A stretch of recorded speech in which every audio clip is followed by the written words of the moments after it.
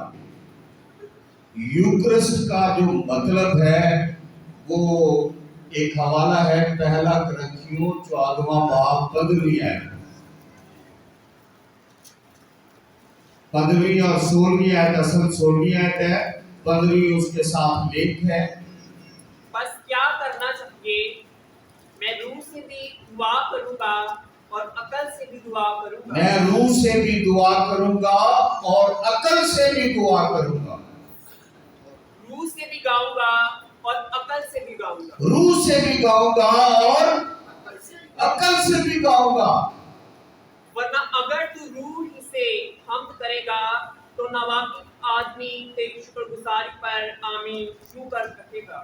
یعنی جب سمجھ ہی نہیں آ رہی کسی بات کی اور کرے گا تو اس کی نہ تجھے فائدہ اور نہ سننے والے کو فائدہ ہے، اس لیے کہ وہ نہیں جانتا کہ تو کیا کہتا ہے۔ وہ جو پتہ ہی نہیں لگنا کیا کہتا ہے، اس بات کا فائدہ کیا۔ ہاں جی آگے پڑھیں۔ تو بے شک اچھی طرح سے شکر کرتا ہے مگر دوسرے کی ترقی نہیں ہوتی۔ ہاں جی کس کی کیا نہیں ہوتی؟ ترقی نہیں ہوتی۔ میری تو ترقی ہو سکتی ہے، میں نے دہرایا اس لیے کہ آپ کو سمجھ آئے۔ خدا نے ہمیں سب کو چنا ہے،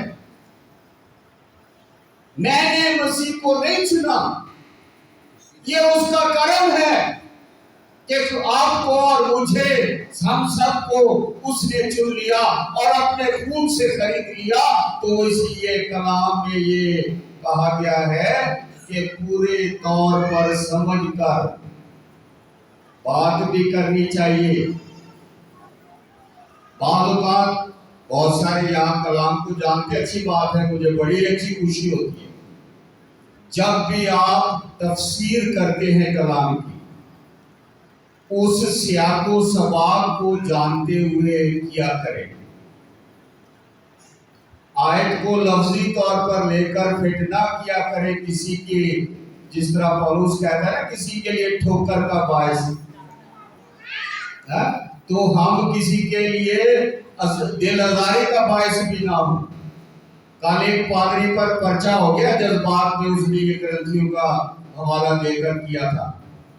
اس لیے سوچ سمجھ کر کرنتھس کی کلیسیا کو پولس لکھ رہا ہے اور ہم پھر اور جگہ کر رہے ہیں، یہ غلط طریقہ ہے۔ پولس تو یہاں تک کہتا ہے کہ تم یہ کام ایسا نہ کرو کہیں نئے ایماندار کو ٹھوس نہ پہنچے، اور ہم ہمسایوں کو ایسے الفاظ استعمال کر رہے ہوتے ہیں۔ امید ہے جو نیٹ دیکھتے انہوں نے وہ، میں ڈیٹیل میں نہیں جانا چاہتا، اس لیے یہی سمجھانا چاہتا ہوں۔ ٹھیک ہے خدا کا کلام بھی پیش کریں، مگر خدا کا کلام جس پس منظر میں جن کے لیے سنایا جاتا ہے ان کو دیکھ کر بات کیا کریں۔ اس کلام کو 500 سال آگے نہ لے جایا کریں، اتنے ہمارے پاس پاور اور قوت نہیں ہے۔ ضرور اختلاف رکھنا اس میں ہر کسی کی اپنی مرضی ہے، مگر جو تفسیر کا اصول ہے یہ جذبات کی رو میں کلام ہمیں سختی سے منع کرتا ہے کہ کسی کی دل آزاری آپ نہ کریں، کسی کے لیے ٹھوکر کا سبب نہ بنے۔ اگر بنتے ہیں تو وہ جان بوجھ کر آپ کر رہے ہیں، اس کے لیے یہ نہ کہیں کہ جی ہم مسیح کی خاطر ہم پر پرچے ہو رہے یا اپنی آپ کی وجہ سے پرچے ہو رہے، آپ سوچ سمجھ کر بات نہیں کرتے۔ ہمیں ہمیشہ دھیان سے کلام کرنے کی ضرورت ہے۔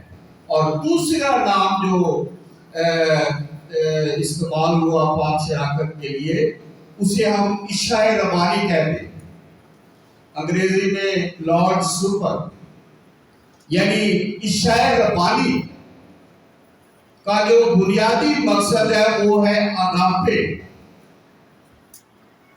اگاپے محبت۔ یہ لفظ سنا ہے نا آپ نے؟ ایک انسان کی محبت ہوتی ہے، وہ کبھی ہمارے خاندانوں میں آپس میں بڑی محبتیں بھی ہم نے دیکھی ہیں، اور بعض اوقات ان میں شدید لڑائیاں بھی ہو جاتی ہیں، ہوتا ہے نا، یہ انسان ہے، یہ انسان کی محبت، مگر خدا کی محبت ہمیشہ قائم رہتی ہے۔ جو یوحنا تیسرے باب کی 16ویں آیت میں وہاں بھی اگاپے لفظ استعمال ہوا ہے کہ خدا نے دنیا سے ایسی محبت رکھی کہ اس نے اپنا اکلوتا بیٹا بخش دیا تاکہ جو کوئی اس پر ایمان لائے ہلاک نہ ہو بلکہ عشاء ربانی اگاپے یعنی رب کی طرف سے، جس کی نہ کوئی ابتدا ہے نہ انتہا ہے، وہ خالق کرنے والا ہے، جس کی طرف سے ہمیں عشاء دی جاتی، کھانا دیا جاتا ہے، دعوت دی جاتی ہے۔ اور تیسری اصطلاح جو پاک کلام میں ہم دیکھتے ہیں، ابتدائی کلیسیا، ہم آپ دوسرے باب میں لکھا ہے 42ویں آیت میں کہ وہ روٹی توڑنے میں مشغول رہتے تھے۔ روٹی توڑنا اصطلاح استعمال ہوئی۔ یہ اصطلاح جو ہے نئے عہدنامے کے وقت تو کافی مشہور تھی، مگر بعد میں یہ آہستہ آہستہ اس کو کم استعمال کیا گیا۔ پھر چوتھی اصطلاح جو ہے وہ ہے شراکت کی۔ پولس کہتا ہے کہ یہ مسیح کا بدن جو ہے یہ ہمارے خدا کے ساتھ شراکت نہیں، کیونکہ ٹائم زیادہ ہو رہا ہے اس لیے میں اس کو تھوڑا سا جلدی سے، اگر ہم 10 باب 16ویں آیت نوٹ کر لیں، گھر جا کر پڑھے تو اس سے محفوظ ہے شراکت، جس کو ہم پاک شراکت کہتے ہیں۔ اور 5ویں اصطلاح جو پاک شراکت کے لیے استعمال ہوئی ہے وہ ہے قربانی۔ اور قربانی لفظ پاک شراکت کے لیے جو ہے اس کا مطلب عبادت۔ کیا مطلب ہے جی؟ عبادت، دعا کرنا، تقدیس کی دعا کرنا، اور پھر اس کے بعد دوسرا جو سیکرمنٹ جس کو کہتے ہیں، یہ پہلے نمبر پہ قانونی اصطلاح کے طور پر 2 فریقوں میں استعمال کی جاتی تھی، ان کے لیے جن کے آپس میں لین دین ہوتا تھا، پیسے لینے دینے. جس طرح عام میں آپ کو سمجھاؤں، آج کل ہمارے ادھر پر نوٹ اور چیک لے لیا جاتا ہے پروف کے طور پر. جو قرض لیتا ہے وہ کیا کہتا ہے کہ میں اس کا دینے کا پابند رہوں گا. اچھا وہ مکر جائے تو پھر کیا ہوتا ہے؟ کہتا ہے میں نے نہیں قرض لیا لے کر. تو وہ شخص جس کا ضبط کیا جاتا ہے پیسہ، وہ عدالت میں یا کسی جگہ پر رجوع کرتا ہے کہ یہ دیکھو میرے پاس اس کے چیک پڑے ہیں، اس کے پرنوٹ پڑے ہیں، اس نے رقم لی ہے، یہ گواہ ہیں، فلاں فلاں کے سامنے میں نے رقم دی ہے. اس کو سیکرمنٹ کہا گیا، گریک. دوسرے نمبر پر یہ فوجی اصطلاح سیکرمنٹ جو ہے، جو نئے فوجی بھرتی ہوتے تھے، ان فوجیوں سے اطاعت کی حلف لیا جاتا تھا، کہ تابع فرمانی کرنے کا حلف لینا. اور یہ لفظ سیکرامنٹ جو ہے 112 عیسوی میں بیتھنیا کے مسیحوں میں، بیتھنیا علاقہ ہے، مسیحوں میں یہ لفظ شروع ہوا. پھر دوسری تیسری صدی میں اس کو باقاعدہ طور پر ریکارڈ کا حصہ بنا دیا.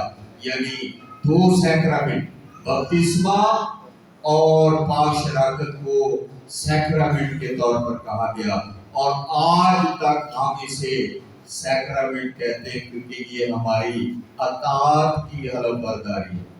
ہم کہتے ہیں جو نامناسب طور پر، مناسب طور پر کہ مسیح کی اطاعت کرنی، اپنے گناہوں سے توبہ کرنی، اپنے گناہوں کا اقرار کرنا ہے اور مسیح کے ساتھ چلنا. یعنی توبہ میں 3 باتیں ہیں: اقرار گناہ، ترک گناہ اور مسیح کی طرف رجوع کرنا، یو ٹرن لینا. یہ توبہ ہے. یعنی خدا کی اطاعت کر کے، اس لیے یہ پاک سیکرامنٹ ہے اور خدا ہمیں اس میں شریک ہونے کی قدرت دیتا ہے. اور یعنی اگر ہم ایک جملے میں اس بات کو سمجھنے کے لیے کہیں تو یہ ہے کہ حلف یا پختہ ذمہ داری.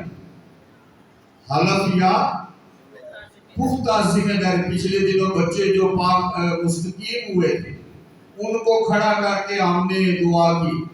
بشپ صاحب نے بھی یہاں پر سوال پوچھے ہوں گے، اور بعد میں یہ بات ہے کہ آپ وفادار رہیں گے ان چیزوں کے، گھاٹے وعدے کے آپ ذمہ وار ہوں گے. یعنی یہ ہے حلف. یعنی یہ ہے جب آپ پاک سیکرامنٹ لیتے ہیں تو خداوند کی اطاعت کرتے ہیں، خداوند کی تابع فرمانی کرتے ہیں. اب جلدی سے میں شہر بانی کے جو ضروری نکات ہیں وہ بیان کرتا ہوں. خدا مسیح نے روٹی لی اور پیالہ اپنے رسم میں استعمال کرنے کے لیے 2 چیزیں لی، روٹی اور پھر ان پر شکر ادا کیا. شکر خدا کے طور پر، نذرانے کے طور پر. اور پھر ہے کہ انہیں روٹی لی اور کیا کیا؟ شکر کیا، اور روٹی تقسیم کرنے کے لیے توڑنی پڑتی. تو کہا میرا بدن جو تمہارے گناہوں کے لیے، اس کو کس طرح سے توڑا تھا؟ پھوڑے پڑے، ہر طرح سے زخمی کیا گیا، ذہنی طور پر ٹارچر دیا گیا، چیلنج کیا گیا کہ تو آسمان سے حکم کرے اتنے فرشتے آ جائیں تو کچھ نہیں کر رہے، تو بڑے بڑے فوج. یہ بڑی بات ہوتی ہے کسی کے پاس پاور ہو اور اس کو چیلنج کیا جائے اور وہ کر بھی سکے اور نہ کرے. کیونکہ وہ ہمارے لیے اور اسے ٹوٹنا ضروری تھا، اور کہا کہ لوگ کھاؤ تم سب اس میں سے پیو، کیونکہ یہ میرا بدن ہے، یہ میرے عہد کا خون ہے۔ یعنی جو نیا عہد خدا نے ہم سے باندھا ہمیشہ کی زندگی کا عہد ہے، تمہاری معافی کے لیے ہے، گناہوں کی معافی کے لیے ہے، اور کہا کہ میری یادگاری کے لیے ایسا ہی کیا کرو۔ اس سے یہ ظاہر ہوتا ہے ہمارے اعمال اور ہمارے بیانات میں تضاد نہیں ہونا چاہیے۔ مسیح نے جو کہا وہ کر کے دکھایا، ٹھیک ہے۔ اور پھر برکت کی بات کریں نا، ایک مسئلہ آیا تھا بیدار گروپ میں، تو ایک اور اس میں سے جو پیدائش 14 باب کی 19 میں، جلدی سے کوئی پڑھے، میں آپ کو اس کو آخری اس پہ لے کے جانا چاہتا ہوں۔ 14 باب 19 آیت۔ اور اس نے اس کو برکت دے کر کہا کہ خدا تعالیٰ کی طرف سے جو آسمان اور زمین کا مالک ہے، ابراہیم مبارک ہو۔ وہی ہاں جی، اس سے اوپر ہے، میں اور روٹی لی اور اس پر برکت دے کر روٹی لی، کس نے؟ وہ کون تھا؟ کیا لکھا ہے؟ وہ کاہن تھا، وہ کاہن تھا، اس نے روٹی لی اور برکت دی، اور یسوع نے چند مچھلیوں اور روٹیوں پر برکت دی تو کیا ہوا تھا؟ ہزاروں، 2 بار ایک جگہ 4000 لکھا ہے، ایک جگہ 5000 لوگ اور بندوں نے کھانا کھایا شکر گزاری برکت کے لیے۔ اور میرے عزیزو، ہمارے لیے بھی جب ہم خداوند کے میل میں آتے ہیں تو یہ برکت کا وسیلہ ہوتا ہے، ٹھیک ہے۔ برکت مانگا کریں۔ بہت سارے حوالے ہیں، ٹائم کی قلت ہے، ہم نے پاک شراکت بھی کر لیا۔ آخری بات میں بتانا چاہتا ہوں، مسیح کے فطری جسم کے درمیان، یعنی ہمارے جسم اور مسیح کے جسم میں کیا فطری طور پر فرق تھا؟ بتائیں ذرا کوئی۔ مبارک کنواری سے پیدا ہوا، ہم نہیں ایسے، ہم نے گناہ کی شرح سے موجود ہیں، اور مسیح کا بدن جب ہمارے اندر آ جاتا ہے تو ہمارے سارے گناہ پاک ہو جاتے ہیں، ہمیشہ کی زندگی کے مالک ہو جاتے ہیں۔ خدا ہم سب کو ایسا کرنے کی توفیق بخشے۔